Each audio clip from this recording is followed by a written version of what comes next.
Hello, welcome back to Sweet MTG, and welcome to Instant Deck Techs. In this series, we go over everything you need to build a certain commander. We'll go over the strategies and the types of cards needed you need to get the deck working. Any cards we mention will be down in the description below. In this video, we're going to be looking at Hazezon, Shaper of Sand. It is red, green and a white for a 3/3 legendary creature human warrior. It has Desert Walk, which means it can't be blocked if the defending player controls a desert. It also has, you may play desert lands from your graveyard, and whenever a desert enters the battlefield under your control, create 2 1/1 red, green and white Sand Warrior creature tokens. This is going to be a desert landfall deck with a token subtheme. Hazezon has a lot of cool things about it. We're primarily going to be focusing on the bottom 2 abilities here. So first, let's go over that bottom ability. This is basically landfall that only triggers when we play deserts. We're going to be using this to create an awesome board state. In this deck, we're going to be running every desert that we can in these colours, so we can trigger that ability as much as possible. The ability to play deserts from our graveyard, however, is where things get really interesting. Firstly, a lot of the deserts put themselves into the graveyard, either by cycling from our hand or by having an ability that sacrifices it from play. Just with Hazezon, that's easy to see how we can get repeated value out of them. But to me, what takes this deck to the next level is cards that let us sacrifice lands for even more value. So, what we'll be doing is playing the deserts, getting tokens, sacking the deserts to an effect, then replaying them from our graveyard, so we can do it all over again. Do keep an eye out for cards that sacrifice lands all throughout this video. One of the reasons we're going to be going this way is because 1, it's awesome, and 2, because at the moment there aren't any desert basic lands. If this was like Snow and we had a whole deck of these lands that triggered our commander's ability, we would just run them. But as we're limited to the ones on screen here, it means that we're going to have to be a little bit more creative. As we do all this desert sacking and playing again from our graveyard, we'll be generating a huge board state of tokens as well. So to win the game, we'll be buffing them up with some tried and true effects, and turning them sideways. The first section we're going to look at is our Desert Matters cards. First things first, we need to get the deserts out of our deck and into our hand. To do this, we'll be running some land shooters, specifically ones that either get deserts or any lands out of the deck. You have cards like Crop Rotation, Elvish Reclaimer, Nylea's Intervention, Realms Uncharted, which might actually be the standout pick as it does get 4 lands that we can play from our hand and also from our graveyard. You then also have Tempt with Discovery, Hour of Promise, Shefet Monitor and then Ulvenwald Hydra. These are all awesome and really important effects for the deck to run. The fact some of them cross over with our ramp will be really nice as well. Next up in this section is a little bit of redundancy. While Crucible of Worlds is still quite pricey, Ramunap Excavator and Ancient Greenwarden are a bit more manageable in terms of costs for some additional ways of playing lands out of our graveyard. These will also let us play any regular basics or utility lands from our graveyard, so that is something to consider as well. In addition, the fact Ancient Greenwarden also helps double the token making triggers on Hazezon whenever a desert enters play will be really useful and will mean we'll make a board state twice as quickly. Then here, it's probably worth mentioning 3 cards that are dedicated sack outlets for the deserts. Zuran Orb is a really neat card that lets us sack lands for free, while gaining us some life. Need for Speed is also a free sack outlet that lets us give a creature of ours haste. Also, look at that artwork. Then we have Greater Gargadon, which acts as a sack outlet that ends in us getting a 9/7. This is also really effective if anyone ever wraths the board, as we can sack our things to bring the Gargadon down to 1 suspend counter, so that on our next turn it comes off and we have a huge hasty 9/7 threat. Next up is our ramp section, and we'll be primarily looking for cards that synergize with Hazezon and what it's trying to do. First among those is cards that let us play extra lands in a turn. Why these are great is that first and foremost they ramp us ahead while letting us put more lands into play. But secondly, and why in this deck they're great, is that they will let us play multiple deserts out of our graveyard in a turn with Hazezon. This means that once we get 1 or 2 graveyards into our bin, we can start playing them and then sacking them for even more value turn after turn, while also building us a board state. Talking of sacking lands, we can get some extra ramp out of them with cards like Harrow, Roiling Regrowth and Springbloom Druid. These all put lands into the bin while letting us get 2 basics into play. If they were deserts that we were sacking, we can then just replay them with Hazezon. Then, if you're feeling a little bit all in, you can use a card like Seism to sack a load of lands you've already tapped for mana in one go to try and have an explosive turn. Again, very all in, but it could be very cool. Another potential very all in card is Overlaid Terrain. When this comes in, we sack all of our lands. Okay, I'll be honest, bad start. But then all of our lands gain add 2 colours of any 1 mana. This combined with Hazezon and a card that lets us play multiple lands per turn will quickly get out of hand, and I personally really like the look of it.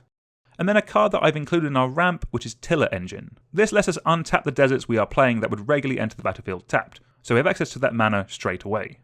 Moving over to our card draw, because of all the elements of the deck, we have a number of different ways that we can take it. First up is back to the sacrificing lands theme. We have Renewal, which is a sack a land to go get a basic from our deck and put it into play, and then we draw a card at the beginning of the next turn's upkeep, because homelands. And then we have Nahiri's Lithoforming, which lets us sack X lands, draw X cards, and play X additional lands this turn. So if those lands are deserts and Hazezon is out, we can just play the desert straight away from the graveyard.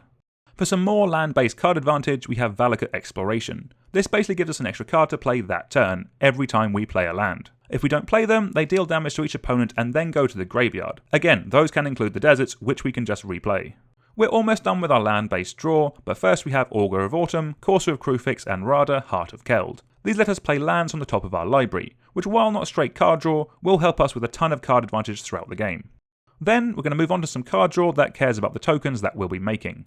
First, and most obviously of all, we have Skullclamp. Turning one of our Sand Warrior tokens into 2 cards will be as good in this deck as it is in any deck that can run Skullclamp. Next up we have some spells that draw us cards whenever we make a token or a small creature, like a token.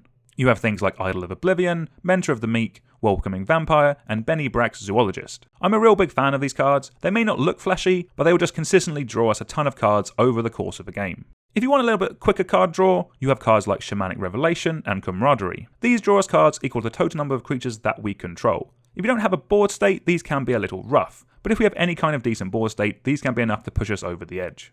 Moving over to our interaction, we have a good couple of bits that work well with what the deck is trying to do. First up, we have Aura Fracture, which is a repeatable way of dealing with enchantments, while also giving us a free sack outlet for our lands. Then we have Artifact and Aura Mutation. These are both really solid options for taking out artifacts and enchantments, and also they fortunately make us a solid amount of tokens as well.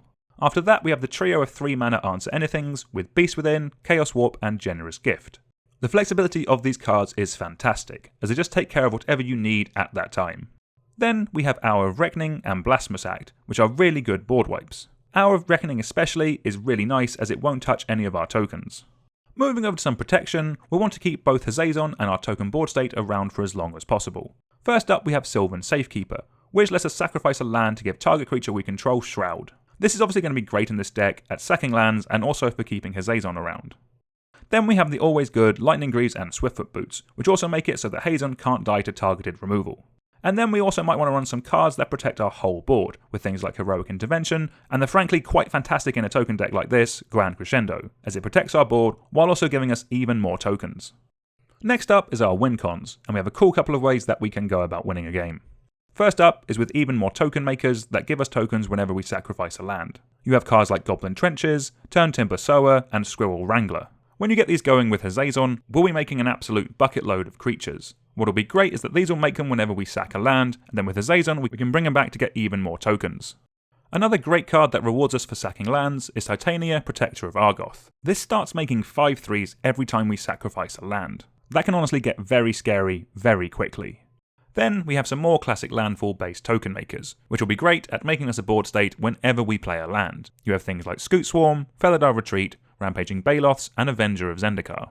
Then we have some cards that care about those tokens. You have a card like Divine Visitation, which turns all of our small 1/1 tokens into 4/4 flying beaters. Then you have things like Anointed Procession and Parallel Lives, which will double the amount of lovely tokens that we make so we can kill our opponents twice as fast.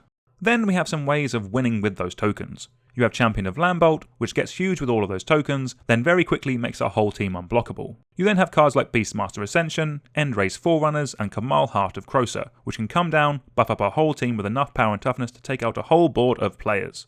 Next up, we're going to be looking at some ways of boosting all those landfall effects in the deck. Firstly, with cards like Scapeshift and Reshape the Earth. These both can get a huge amount of lands out of the deck, and because of the way everything is built, the sacking of the lands with Scapeshift is definitely not a downside. Then we have some cards that bring back all the lands from our graveyard in one massive go. You have things like Splendid Reclamation, World Shaper, and the Mending of Dominaria. These can lead to some of the most impactful turns in the deck, and can make a truly awesome board state. If you're running these, it means you can look at running a cheeky Armageddon, for some land blowing up fun. You will know your playgroups better than me. If you think there won't be an Uprising, then this is definitely a deck that can make the most use of it. Rounding off the deck with some utility lands, we can't run too many just because of all the deserts that we have to jam in. We're certainly running all of them, and fortunately on them we do get some really solid effects. In this deck I rate these 3 the highest. Endless Lands can be a little slow, but it can be a very good way of protecting our creatures from a board wipe or any targeted removal. Then Scavenging Grounds is then just a great way of answering any graveyard decks. And then Chef Neptunes is the best of the uncommon cycle of deserts in this deck, as that ability to pump up the whole team could make all the difference. In terms of other lands, because of all the tokens that we'll be making, I could see cards like Oran Reef the Vastwood and Gavany Township being really good, as they'll also pump up our whole team of tokens. The rest of your mana base will be very dependent on what you have available to you. We've recently released a video with some advice on building a deck with a budget mana base, which might be of help. Until next time, please like, share and subscribe, and let us know down in the comments if there are any commanders you'd like to see a deck tech on. Thank you very much for watching.